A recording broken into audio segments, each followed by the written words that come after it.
سلام بیننده عزیزی برنامه اخباری آزادی خبرهای جهان و تاجیکستان را من مومین احمدی پیشکش شما میکنم. امروز 11 آگوست است. چند پاره از گزارش‌های برنامه. وزیر کارهای داخلی تاجیکستان صدمه مرگبار کولاب را به مشکل تکنیکی ماشین باربر ربط داد. در صدمه نکرد لیکن از همون در همونجا هم پرابلم‌های مشکلی وابسته به همین تجهیزات‌های مانع پیدا شد. یک تحقیقات نشان داده است افرادی که در گذشته گرفتاری کرونا ویروس شده بودند در برابر بیماری‌های دل و نفس تنگی و چند بیماری دیگر آسیب پذیر بودند. بحثی ساکنان با مقامات بر سر طلا در خوالینگ. چرا زرشویی در یک موضع زرخیز شوکناو را برای ساکنان عادی منع کردند؟ سریدوره دیالوگ را داشته باشند که در جایی که همونو کار و فعالیت میکنن آیا ذخیره هست یا نیست. برنامه را با گزارشی از نشست وزیر کارهای داخلی آغاز میکنیم که در رابطه با صدمه‌های پرقربانی راه در تاجیکستان پاسخ داده است. در نیم سال اخیر تقریبا هر روز تا 2 نفر در راههای تاجیکستان کشته و تا 3 نفر مجروح میشوند. تنها در صدمه پرقربانی هفته گذشته در کولاب بیش از 20 نفر کشته و زخمی شدند.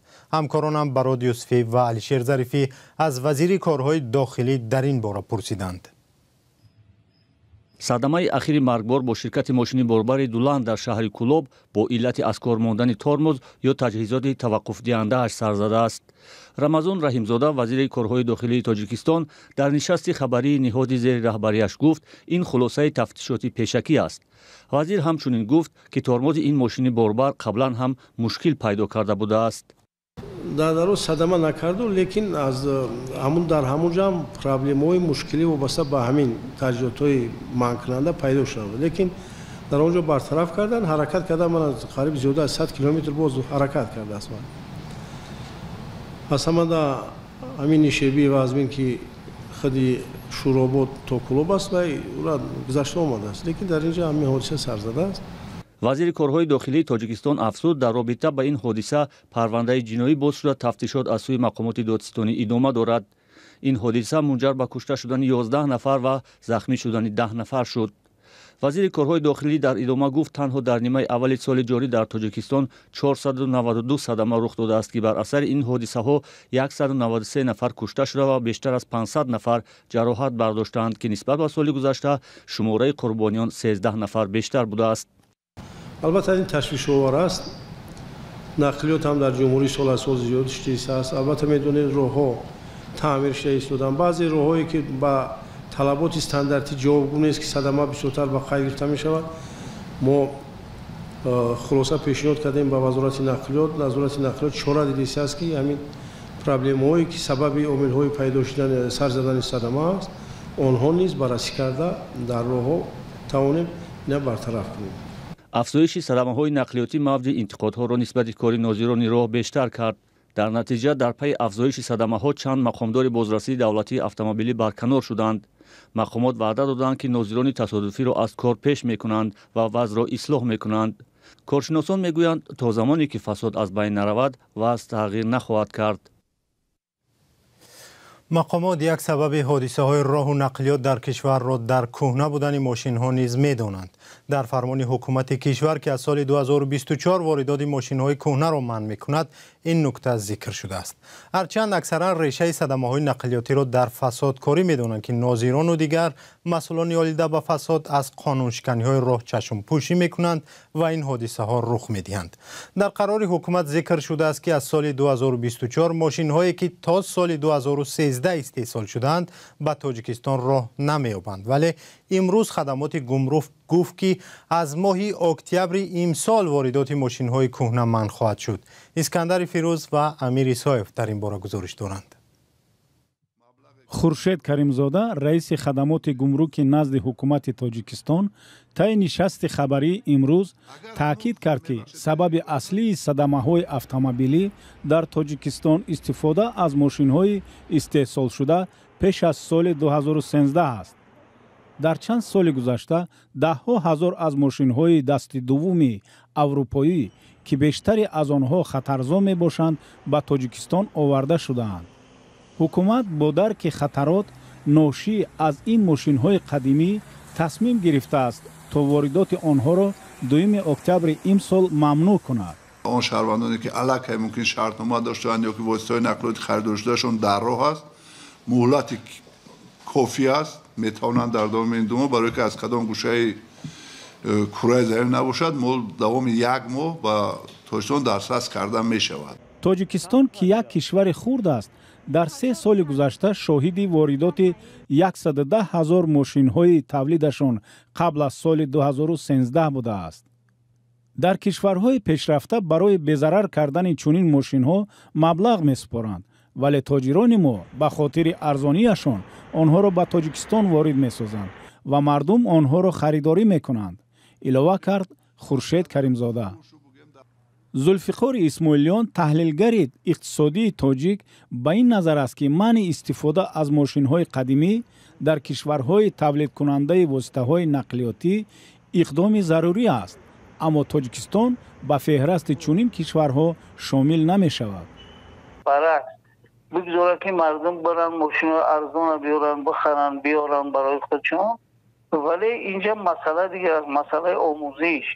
اما گفتم که پرور نفروشن، مثلا شوفیرها رو تربیت کنن. آخه آدم که نخوان شوفیری را بعد چه خیلی میتین دستش را کلی نمیگه این اما این پرور برای های که بگرد مثل همین پوده وره بعد ماشینو میرن میان خدا نکنه که یگانتش هم نزن. افزایش صدمه‌های مرگبار در تاجیکستان در سال جاری باعث نگرانی مقامات شده است. رئیس جمهور در پاسخ رهبریت بازرسی دولتی اتومبیلی کشور را عوض کرد. با گفته رئیس خدمات گمرک، تحلیل‌ها نشان می‌دهند که علت اولیه این صدمه‌ها استفاده از ماشین‌های فرسوده است و بنابراین منع واردات آنها ضروری است.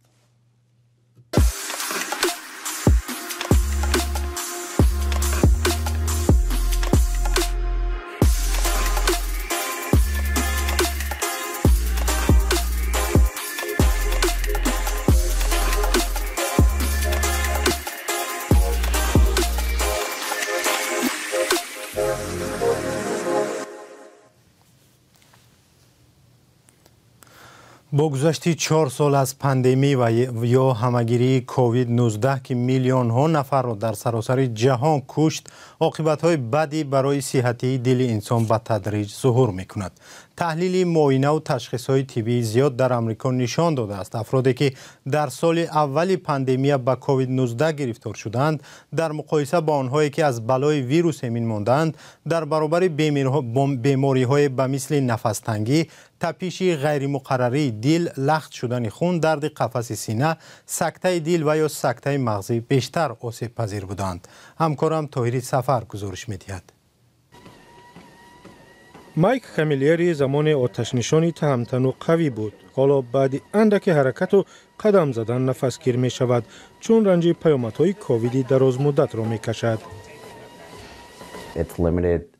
تقریبا همه کاری را که در زندگی انجام میدیم محدود می کند. از کار جسمانی گرفته تا ذهنی، اضطراب و افسردگی، درد قفس سینه، نفس تنگی دارم. خستگی دارم که نمیگذارد کاری کنم. گاهی نمیخوام از رخت خواب برخیزم ولی میدونم که باید برخیزم.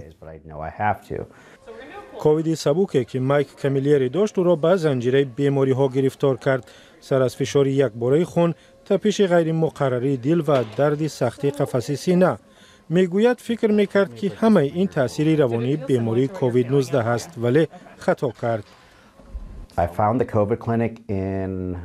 ماه مارت سال 2022 شفاخانه مخصوص کووید را یافتم. وقتی اولین بار آنجا رفتم طبیب را دیدم و همه چی را گفتم. پاسخش این بود که شما تنها نیستید. عین علامت ها را آدمان دیگر هم دارند. ما این را میدانیم، نگران نباشید. برای من این بهترین خبری بود که شنیدم چون فکر میکردم که از نظر روانی مشکلی دارم ولی معلوم شد که یک مشکلی واقعی دارم. اگرچه بعد معالجه صحتی مایک کامیلیری اندکی بهتر شد ولی سرایت دوباره کووید 19 او را دیگر باره از پای افتاند. با گذشت 4 سال از پاندمی تاثیر بدی بیماری به خصوص به دل و رگ‌های خونگرد انسان در آمریکا خود را عیان‌تر می‌کند.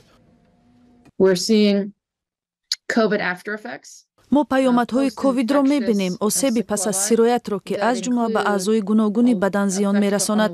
дар муқоиса бо дигар аъзои бадан мутаассифона таъсири манфии он ба дил, системаи рагҳои хунгард ба маротиб зиёдтар аст. معاینه و تشخیص نشان دادند که بعد سیرویت کووید 19 و شفا یافتن بیمار با آنها تا یک سال دیگر خطر لخت شدن خون، تپش غیر معتدل دل و حتی سکته قلبی تهدید می‌کند. کار در یک موضع زرخیزی کانی شکناو در ناحیه خوالینگ بحثی مقامات و یک شرکت محلی و ساکنان را به بار آورده است. وزارت مالیه به ساکنان اجازه داده است که به دست طلا جستجو کنند، ولی یک شرکت با آنها کار در موضع زرخیز را منع کرده است. این بحث را همکارم محمود جان رحمتزاده پیگیری کرده است. تا 2 سال پیش صدها نفر در این شب و روز برای زرشویی در شگناو جمع می شدند. ساکنان می توانستند برای انجام این فعالیت از ریاست مالیه اجازتنامه بگیرند. اما در حال حاضر ساکنان محلی از زرشویی در نزدیکی کارخانه کارکرد طلا محروم شده اند. ساحلی که زمان پر از آدم بود اکنون خالی است. در 6 ماه سال 2023 تنها 8 نفر اجازه کار در منطقه شگناو را دریافت کرده است. باید که پیش اجازتنامه گرفتن حتما خلاصه سریدوره گیالوگی را داشته باشند که در جایی که همونو کار و فعالیت میکنن آیا ذخیره هست یا نیست. اگر کدامش که خلاصه گرفتگی باشد و در جایی که ذخیره است اگر در اونجا فعالیت کنه ما باوری دارم که وای نمیشود. علیرغم رئیس ناحیه بر این که اون مانع کار افرادی به دست کار میکردن نمیشوند، ساکنان از محدودیت‌های استخراج معدن‌ها در نزدیکی کارخانه‌ها شکایت میکنند. یک ساکن دوشنبه که قبلا در روسیه کار میکرد اکنون بیکار مانده است. او میگوید که از بیکاری با مبلغ 180 سامانی اجازه طیلاکاری را گرفته است. اما در مکانی که او میخواست زرشویی کند برایش اجازه کار را نداده اند. فرمان جناب جاوید خطیبی اجازه‌نامه برای کارکرد مثال طلا اجازه‌نامه کامل کیانان دادن مثال مردم گیری در کدام اساس که وقتی که جناب جاوید که امضا کرد همه فرمان از او و زیر دستش اجازه‌نامه را به مردم داد اما شما برید رمضان کافی نمی‌بینم. سال 2020 در تاجیکستان قانون درباره زرشویی با اصول دستی تصویب شد. آن با سبب پاندمی و بسته بودن راه‌ها صدها ساکنی بیکار به شگناو رفته اجازه طیلاکاری را دریافت کرده بودند. اما از سال 2022 هر فردی که اجازه کار را گرفته است باید در محله نوآباد به زرشویی دست زند. رئیس تازه تعیین ناحیه هم مثل همتای پیشینش از سوال خبرنگاران فرار میکرد. تنها اشاره میکرد که 8 نفر کار کرده ایستاده است. هستن خیلی صاحبکاری که در محله نوآباد ما شخصا خودم از فعالیت اونها دیدن کردم. اونا بدون کارخانه‌های بالا یعنی کارخانه طلای تاجیک هستند با اجازه‌نامه وزارت مالیه فعالیت خود را به راه ماندند. تغییرات اخیر در مجوزها و مقررات منجر به محدود شدن استخراج دستی در شگناو شده است. ساکنان میگویند که زحمت بی‌محدود کشیدن نمیخواهند. در جماعت شگناو ناحیه خوالینگ یکی از کان‌های بزرگ طلا جایگیر است. حالا در اینجا همگی 6 شرکت با تکنیک به جستجوی طلا مشغولند. اما زرشویان انگشت شمار مانده اند. محمود جان رحمتزاده، آزادی، ناحیه خوالینگ. روسیه پس از پاشخوری شوروی باری اول به مهتاب کشتی کیهانی فرستاد. این کشتی صبح روز 11 آگوست از کسمدرام شرقی پرواز کرد. یک هفته بعد دستگاه باید در قسمت جنوبی مهتاب فرود آید، خاک را تشخیص کند و به پژوهش طولانی در روی ماه پردازد. رسانه ها می نویسند نشست پیشین دستگاه ها در مهتاب در نزدیکی خط اکوادوری مهتاب صورت گرفته است. سپاس که ما رو همراهی کردید. خبر و عکس و ویدیوهای بیشتر رو در سامانه رادیو آزادی و صفحه های رادیو آزادی در اینستاگرام و تلگرام، تیک تاک و ادناکلاسنیکی و فیسبوک و توییتر نشر می شوند. تا برنامه های دیگر خدا نگهدار شما باد.